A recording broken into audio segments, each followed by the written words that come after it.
Hey creeps, I'm Taylor and this is TGI Crime Day, Spooky Season.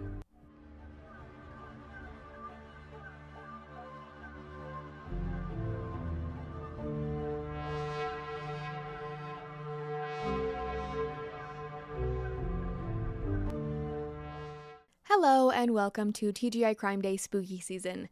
Today's episode is part 2 of Dark History and Hauntings Amusement Park Edition. I will have part 1 linked in the episode description so you can check that out as well. And in part 1, I talked about the Lake Shawnee Amusement Park in West Virginia and Kings Island in Ohio. Both were very interesting. Today we are going back to Ohio with some history and hauntings at Cedar Point, and then we are off to Six Flags in New Orleans for some dark history there as well.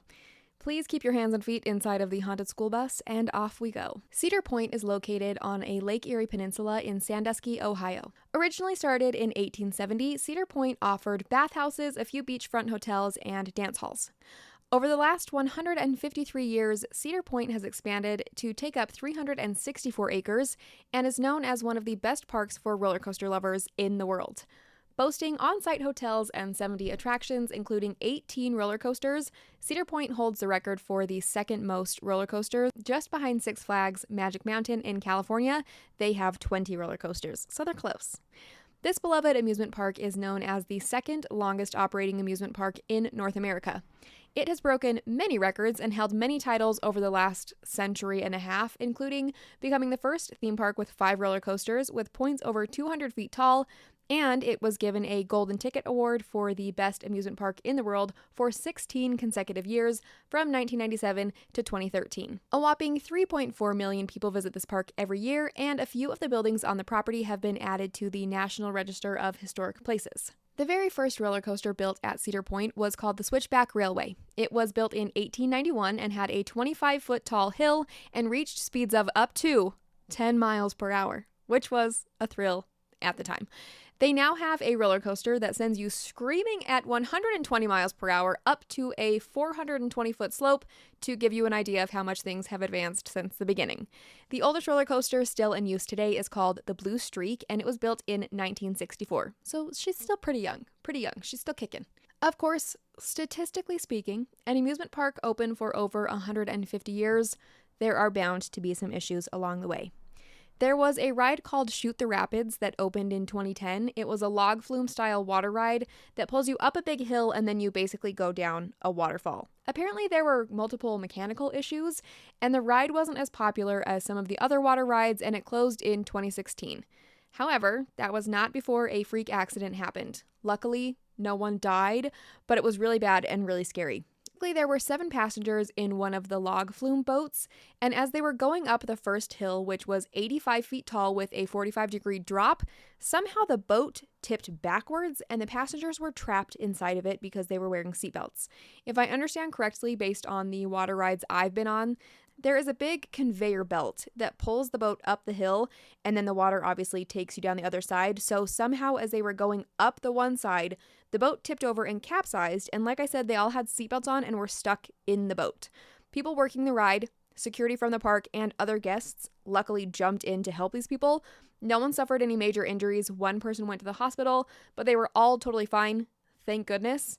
New fear unlocked for me, okay? You're sitting in one of those little boats and it just tips over. No, thank you. A few of the roller coasters also had some issues, mainly in the 80s and 90s, where one of the roller coaster trains collided with another, including rides called the Gemini and the Magnum XL 200. In those crashes, no one was seriously injured, luckily.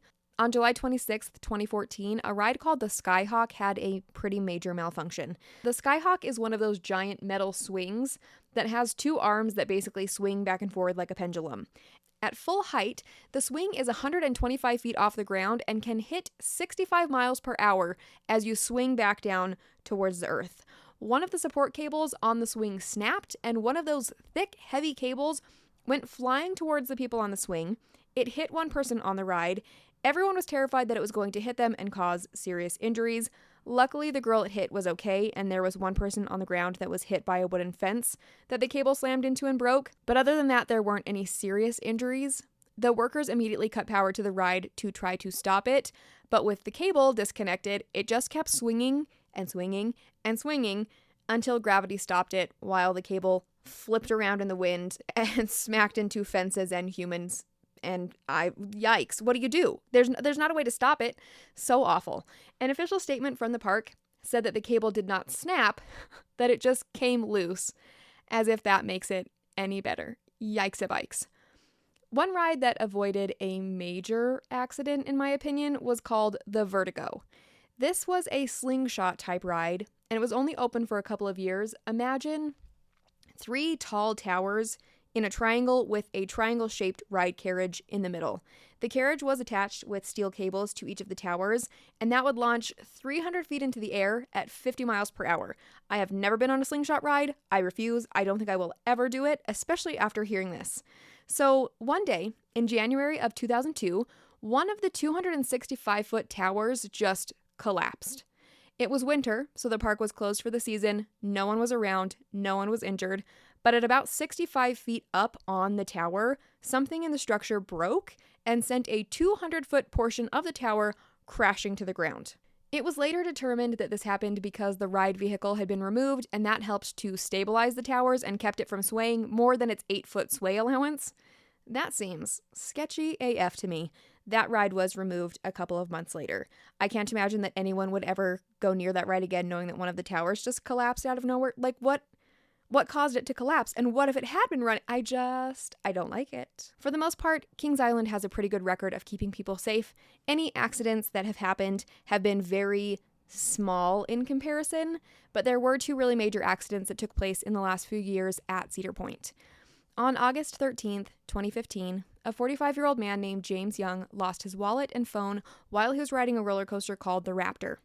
For whatever reason, James decided to hop a fence into a restricted area and was hit by a roller coaster car. I read in a couple of different places that James was either a high school guidance counselor or a special education teacher. Either way, he worked with kids and he really loved his job. Many people described him as the kind of person who went above and beyond in his work. He cared a lot about his students, and he took a lot of pride in his work. His uncle, Jack Spencer, said, quote, "He had a very kind heart and was very intelligent. This is very uncharacteristic, this accident. It's not something he would normally do," end quote. And if I read correctly, while there have been a lot of different issues and some injuries at the park, James was the first death to actually occur in the park in 150 years-ish since the park opened. It was just a really terrible accident, and the park wasn't found liable in any way for the situation because he was in a restricted area. There was another tragic accident in 2021 that the park wasn't found liable for, and I think they absolutely should be accountable for in some way. 44-year-old Rachel Hawes was waiting in line to ride the Top Thrill Dragster coaster on August 15th, 2021. As she was standing in line with her husband and her father, an L-shaped metal bracket fell from the coaster and hit her in the head. This piece of metal wasn't very big. I think it was only maybe like 5 to 7 inches in length. But falling from the height that it did, it reached a lot of speed by the time it hit her. Luckily, Rachel did survive, but she has been left with major injuries. She was in graduate school to become a teacher, which is something she is now unable to do because she suffered a major brain injury, including a skull fracture and a brain bleed. Her treatments and hospital stays have cost their family over $2 million, and that amount keeps growing.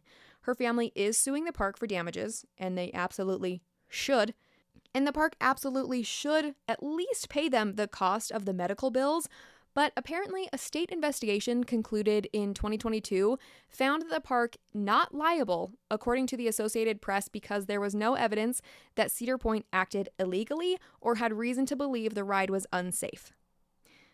The report also said there was no evidence that the ride was unsafe before an object flew off and struck a woman in the head. Yeah, duh. Obviously, there wouldn't be any reason to think that there was anything wrong with the ride until you saw something wrong with the ride. There are thousands of parts that build up a roller coaster. How on earth could you possibly check every single one to make sure they weren't loose? And that doesn't mean that the park should just be off the hook. I feel like it's pretty damn reasonable to assume you can go to an amusement park and expect not to have pieces of a roller coaster fall off and hit you. It's completely ridiculous to me that there isn't some kind of a consequence, or even just because you're trying to be a good person, even if you legally, technically, there wasn't anything legally that you did wrong. Don't you think it would say a lot for this company that has so much money because millions of people visit there every year? And now this woman's life is completely ruined and changed. She wasn't in an off-limits area. She wasn't acting in a way that was unsafe. She was literally just standing there, having a good day with her family until one of their rides fell apart and caused Rachel and her family to go through this horrible situation that has affected their entire lives and continues to affect their lives. And on top of that, they're expected to cover millions of dollars of medical bills for something that was completely not her fault. No freaking way that they should just be like, off the hook and sorry, too bad. No, this park brags about having more than 3 million visitors every year. I promise you they can afford to help this family. Not only that, but for them to say that there was no signs and there was no other issues, this roller coaster actually had 2 other incidents involving pieces falling apart and injuring people. None as seriously as Rachel, but let's not act like it was a huge shock and that they had never experienced parts falling off before. It definitely did happen. First, in 2004, 4 people riding the Top Thrill dragster were hit by falling pieces of metal debris that flew off of a launch cable. And then again in 2016, a different launch cable detached and injured 2 people. So there's been some signs that this ride has had issues and now someone was seriously hurt. So pay up, in my opinion. From what I understand, this is kind of still ongoing. Rachel's family is still seeking damages and that is an ongoing case. Is there a petition? Can we do something? Can we rally? I don't know. But if you know anything about that, let me know. The International Association of Amusement Parks and Attractions said, quote, "The chance of being seriously injured on a fixed site ride at a U.S. amusement park is 1 in 15.5 million rides taken," end quote. So again, I'd say it's pretty reasonable for the park to be held accountable for the 1 in 15 million accident that Rachel suffered. Okay. Now let's talk about the alleged hauntings on the Cedar Point property. Some of them are fun and lighthearted. Others are really sad, but for a place that has been around for as long as Cedar Point has, there are bound to be some urban legends that take hold and spread over the years. As I mentioned before, there are a few hotels on the park property. Hotel Breakers was opened in 1905 when the park's general manager realized they could make more money the longer people stay at the park, and he was like, let's get that money, baby. So the park already had 2 hotels, but they were too small to meet the demands of the guests. So this manager set out to build a beautiful, fancy, luxury resort right on the banks of Lake Erie. Very fancy for the times. Hotel Breakers opened in the summer of 1905 with 600 rooms, and they bragged about their running water and 100 private baths, which, from what I read, is a really big deal at the time. Like I said, it was fancy. The lobby had super expensive chandeliers crafted by Tiffany's to impress the rich people, and the hotel's original amenities included an ice cream parlor, a manicurist, an on-site doctor, a tailor, and a stenographer. I still can't figure out why they needed a stenographer. What did they do day to day? But hey, good for them. This hotel has grown and changed and had some remodels over the years, but the Hotel Breakers is still in use today, and people have reported various hauntings. People who stay in room 169 have reported hearing a woman crying in the bathroom, experienced electrical issues in that bathroom, and the shower turning on and off on its own while they're laying in bed trying to go to sleep. I couldn't find any actual sources backing up the story that is told about room 169, but the story told about this room is that at some point there was a woman who stayed in this room that took her own life in the bathroom, and her spirit has allegedly stuck around, playing tricks on the guests who visit the hotel. There is also an allegedly haunted balcony that makes people really uneasy. Again, there's no actual evidence to back this up. They're just stories that have stuck around for a really long time. But the story goes that there was a couple staying at the hotel who made a suicide pact. They stood on the outer railing of the balcony. The man let go, but at the last second, the woman changed her mind and threw herself back into the hotel as he fell to the ground. Women who have stayed at this hotel have reported feeling like something or someone is physically pulling them towards this particular balcony.